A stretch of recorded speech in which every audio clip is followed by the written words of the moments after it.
Hello mes événis, j'espère que vous allez bien. Alors aujourd'hui on se retrouve pour un DIY, une recette de masque pour le visage. Donc ça va être un masque plus pour les peaux sensibles, les peaux fragilisées, un petit peu abîmées, qui ont besoin d'être régénérées, qui ont besoin de force, de douceur. Il y a quelques temps, j'ai décidé de partir à la découverte des huiles essentielles, des argiles, des poudres en fait qui font un bien fou à nos cheveux, à notre corps. Et c'est vrai que jusqu'ici je vous avais proposé que des recettes pour les cheveux. Là je commence à avoir un petit paquet de poudres, que ce soit de l'argile blanche, du rassoul, enfin je commence à avoir un petit paquet de poudres à la maison et je me suis dit je vais pas arriver à les utiliser toutes à chaque fois pour mes cheveux, donc pourquoi pas les utiliser également pour mon corps et partager ça avec vous. Donc aujourd'hui, comme je vous le disais, je vais vous proposer une recette pour apaiser la peau, donc pour le visage en particulier. Vous pouvez également l'utiliser pour votre corps, mais là je vais vous présenter la recette pour le visage. Donc comme je vous le disais, je commence à avoir pas mal d'ingrédients chez moi.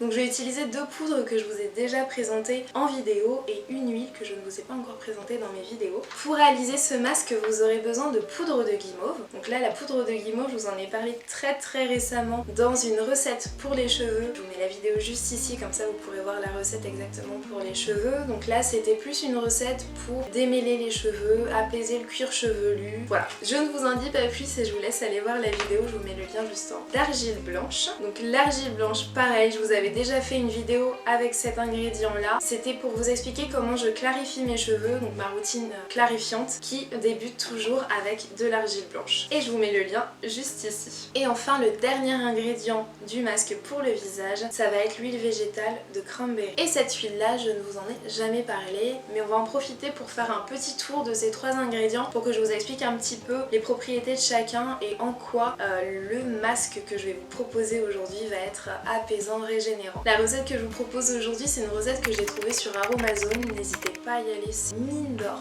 En termes de recettes, en termes d'ingrédients, enfin, vous allez trouver tellement de choses, tellement de choses à tester, tellement de choses, voilà, trop d'ingrédients, trop de trucs à tester qui font tellement envie. Il faut du temps, il faut un peu de patience, c'est pour ça qu'aujourd'hui je vous propose une recette qui est simple. Alors on va commencer avec les bienfaits de la poudre de guimauve. Que ce soit pour la peau ou pour les cheveux, la poudre de guimauve va avoir un effet apaisant, vraiment très apaisant. C'est un émollient, c'est-à-dire que ça va détendre, ça va calmer, adoucir la peau. C'est une plante qui va avoir pour effet de protéger et d'hydrater également la peau. À savoir que quand vous allez la mélanger avec de l'eau, ça va avoir un effet gélifié. Et c'est vrai que ce soit pour la recette que j'avais fait pour mes cheveux et la recette que là je vais vous présenter pour la peau, et ben il y avait toujours cet aspect très gélifié, un peu gluant des deux recettes que j'ai testées. Et comme je vous le disais dans la présentation, ça va être vraiment une poudre qui va permettre de régénérer la peau, de la renforcer tout en l'adoucissant. Ensuite on continue avec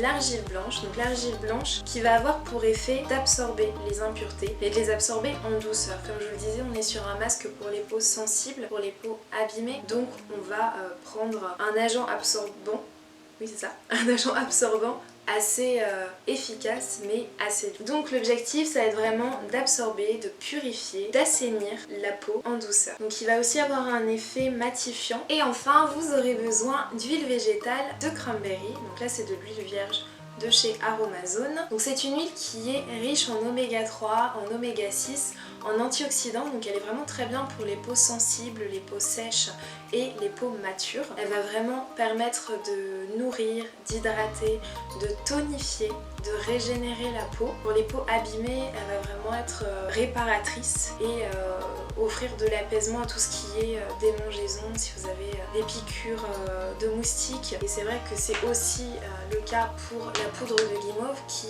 lorsque vous avez des démangeaisons, ce genre de choses là, ça va vraiment permettre d'apaiser et d'éviter de trop vous gratter. Donc n'hésitez pas, par exemple là on sort de l'été, mais pour les périodes de piqûres de moustiques ou d'irritation de la peau qui ont tendance à démanger, n'hésitez pas à utiliser ces deux ingrédients, que ce soit l'huile végétale de cranberry ou bien la poudre de guimauve.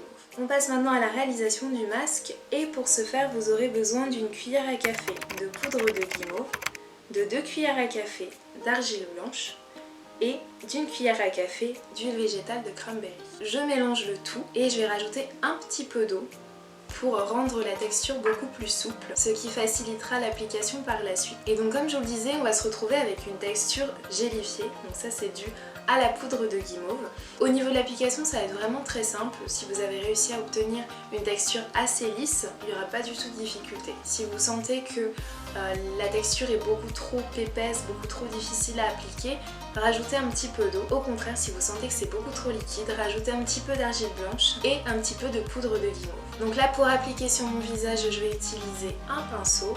Donc très facile d'application. Je l'applique sur l'ensemble de mon visage avec une couche moyenne, ni trop épaisse ni trop fine. Je vais laisser sécher pendant 10 minutes et ensuite je vais rincer mon visage. Après avoir rincé mon visage à l'eau claire, je vais l'hydrater. Donc je vais finir de l'hydrater et de le nourrir avec le lait crème concentré d'Ambryolis. Donc c'est un soin hydratant et nutritif. Ça va soit pouvoir vous servir de crème, tout simplement comme je l'utilise là, ou bien vous pouvez l'utiliser en masque ou également en base de maquillage, en base matifiante avant d'appliquer votre maquillage. Et ensuite je vais appliquer un soin sous mes yeux et en ce moment j'utilise la crème sorbet yeux Pro Jeunesse Hydra Life de Dior. Et voilà pour le soin du visage. En fait c'est le premier masque que je réalise vraiment avec tous ces ingrédients que j'ai acheté. C'est vrai que ça m'arrivait de me faire des gommages avec du miel et du sucre. Voilà, ça s'arrêtait là. J'ai jamais fait des trucs très poussés en termes de soins pour le visage. Et là, je voulais commencer avec quelque chose d'assez doux, avec des ingrédients que je connaissais, que j'avais déjà utilisés. Bon, il y avait l'huile végétale de cranberry, mais voilà, j'étais pas inquiète quant aux effets sur ma peau ou sur mes cheveux. Voilà, cette recette-là me correspondait tout à fait parce que je voulais